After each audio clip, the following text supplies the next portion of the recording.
Hello, everyone. My name is Elisa, and I will be walking us through our e learning course, Learning Theories for Adults. But before we begin, I would like to explain that my group and I, while creating this e learning course, decided to use Lectora Online instead of iSpring Suite. Reason being, just because it was a little difficult working with iSpring on a Mac computer, and so we went a different route. Unfortunately, Lectora Online does not let us export our e-learning course into a live file where you would be able to click through the course at your own pace. So that is why we are now watching a video instead. So I hope you bear with me and follow along with my mouse here as we click through this course together. So here we go. Welcome! In today's course, Learning Theories for Adults, you will be learning about the difference between pedagogy and andragogy, the 4 assumptions to adult learning, and how to apply the adult learning theory when training your employees. Section 1, Andragogy versus Pedagogy. To begin, please watch this short video and then click the next button on the upper right hand corner.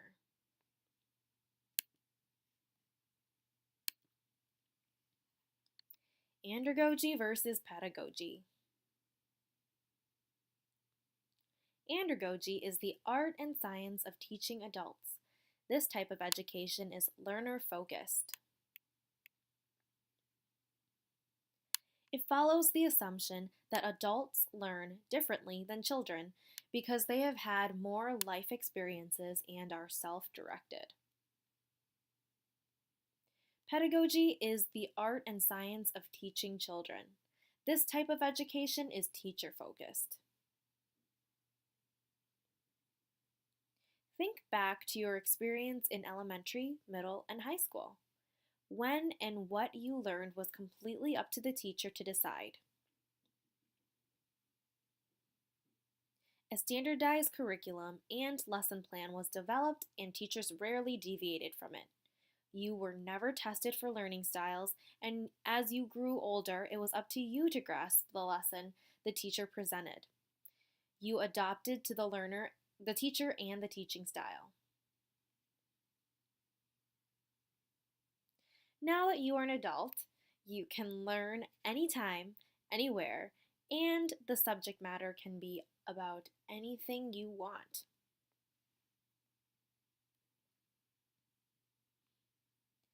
Think you got it?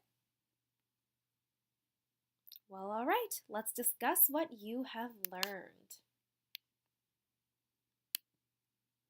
Alrighty, now let's click next. Activity. Take a minute to think critically. Close your eyes and try to remember the experiences you had learning as a child. Ask yourself, how did your learning change when you became an adult? Can you relate it to pedagogy versus andragogy? Now go ahead and click pause in this video for a minute. Think critically and then come back and click play. Okay, welcome back, class. I hope you followed my instructions, clicked pause in the video, and took a minute to think critically.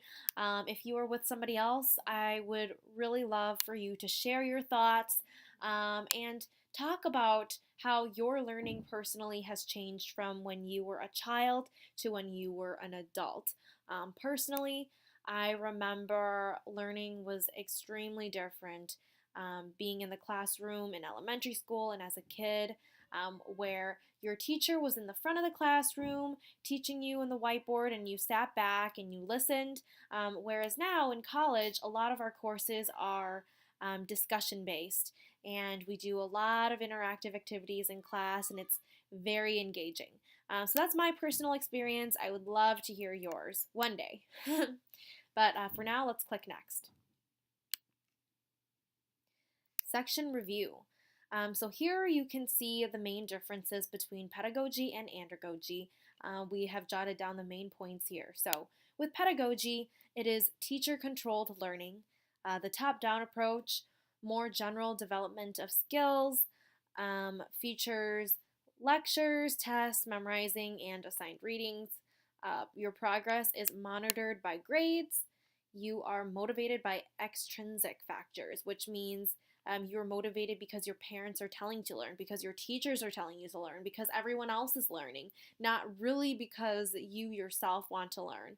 And, it can be dull for the learner. On the flip side, andragogy is self-directed learning. It improves skills for work and personal life. Progress is self-evaluated. Learning is less formal, which means there's more room for experimentation. You are motivated by intrinsic factors, which means that you want to learn and that it was your choice and you were motivated by yourself and not by anybody else. And learners are engaged and interested in learning. All right, so let's take a quiz. True or false? Self-directed learning is a large factor in the child learning theory pedagogy. So think about this for a minute. Is it true or is it false? Alrighty, let's go ahead and click false. That's my answer. I hope it's yours too, and let's see where we get. Perfect! Took us to the next page, so we were correct. All right, section 2, assumptions to the adult learning theory. So the first assumption in the adult learning theory is that adults need to know why they are learning something. Unlike teaching children, behind everything that an adult learner is taught, there needs to be a purpose. Adult learners do not tend to learn with the intention to simply gain more information and facts. Instead, they learn with the intention of applying what they learned in efforts to improve their jobs or their personal lives. For example, when training an employee how to sell a pencil, the employee must first understand why they need to learn how to sell a pencil. Maybe it's because they will lose their job if they don't know how to do this. Or maybe it's because they will receive commission if they sell this pencil. Whatever the reason, the learner must understand the importance of why they are learning what they are learning. Assumption 2. Adults have a need to be self-directed. So you must allow for adult learners to self-direct their training. For example, when teaching children, the instructor is typically standing in front of the classroom talking at the students who are passively learning and listening and memorizing. However, when teaching adult learners, learners need to be actively engaged and direct their own learning by teaching other students, by talking about an issue, having group discussions with other students, asking questions. They can't just be sitting there listening. They have to be actively engaged and doing something with the learning. Assumption 3. Adults bring more work-related experiences into the learning situation. So this is very true. Adult learners already have a lot of experience under their belts, and they learn by relating their past experience to new information that they are being taught. It is effective when teaching adult learners to utilize their work-related experiences and typing them back to the lesson, or tying them back to the lesson, sorry. In the same way, it is also helpful to have real-life work-related experiences that the adult learner can relate to. Adult learners, if you think about it, now compared to when you were in elementary school, you've gone through a lot in life. And so it's really helpful in class when you are being taught on a subject and you know exactly what they are talking about. You can relate it to your own life, and you can talk to your peers about it. All right, assumption number 4. Adults enter into a learning experience with a problem-centered approach to learning.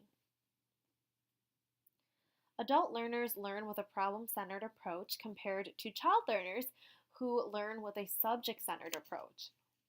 By actively thinking about an issue and relating it to their past experience to solve the problem, adult learners can more clearly see the importance of why they need to know something and how it is beneficial to them. Assumption number 5. Adults are motivated to learn intrinsically. So, as learners mature and grow into adults, their motivation becomes more and more internal. Children are pushed to learn by their parents, their elders, their teachers, and their peers. However, adults are pushed to learn by themselves. And they want to learn for themselves in order for teaching to be effective. You are never going to teach an adult learner something if they have no desire to learn. Alrighty, here's a session review and the list of the 5 assumptions. Number 1, adult learners need to know why they are learning something. Number 2, adults have a need to be self-directed. Number 3, adults bring more work-related experiences into the learning situation. Number 4, adults enter into a learning experience with a problem-centered approach to learning. And lastly, number 5, adults are motivated to learn by intrinsic motivators. Alrighty, now here's the quiz. Malcolm Knowles noted 5 assumptions to adult learners. Which of the following are not one of Knowles' assumptions? Adults have a need to know why they are learning something. Yep, that's true. Adults enter into a learning experience with a problem-centered approach to learning. I believe that is also true. Adults bring more work-related experience into their learning situation. Yep. Adults must learn with the company of other adult learners. I'm not sure that is true. And adults have a need to be self-directed. So here I'm going to go with this one. And we're correct. Let's click OK and continue next. Alright, section 3 of our course is how to apply the assumptions of the adult learners. So going back to assumption number 1, adults need to know why they are learning something. So a good way to apply this assumption is 1, always explain why the adult learner needs to understand what you are teaching. There needs to be a valid reason behind everything the learner is asked to do. For example, when asking adult learners to collaborate on a project, explain that this will help improve their communication and building skills, or team building skills. Now, assumption number 2. Adults have a need to be self-directed. To apply this assumption, first, adults learn better when it is on their own terms. So allow your adult learners to explore their own topics and ideas, and let your adult learners take the course where they want to take it. In the beginning of the course, ask them what they want to learn or why they are taking the course and what they want to get out of it. That way you can actively include them in your planning and teaching, and they will stay more engaged throughout the course. Assumption number 3, adults bring more work-related experiences into the learning situation. So give your learners the opportunity to share and vocalize their own personal experiences so that they can relate and share with the class. Adult learners have a great deal of experience, and by sharing and actively thinking about how it applies to their lives, it will help the learning stick. And also, integrate multiple exercises that involve engagement. Have some group discussions, play a game, solve a problem. Whatever you do, keep the learners actively engaged. As you can see, that's a pretty big trend here. And assumption number 4. Adults enter into a learning experience with a problem-centered approach to learning. To apply this, emphasize how the subject that you are teaching will help to solve their problems that the learner is likely to encounter on a day-to-day basis at work or in their personal life. For example, if you are training salesmen how to sell, show them a problem that they're likely to encounter. For example, how to handle someone saying no. That's going to be very applicable to their own personal lives. So, number two, offer real world situations and scenarios. That way, they can relate to their own personal experiences, and it shows them, how they can actually apply this. And so, yeah, for example, when teaching how to deal with conflict, tell a story about how a manager had to communicate an issue with their employee and explain how this applies to the learner. Maybe your learners are all managers and they have to deal with this in their, everyday work life. Alrighty, congratulations! You have completed the course, Learning Theories for Adults. Hopefully you have learned something and you will be able to apply the 4 or 5 assumptions to your training when teaching adult learners.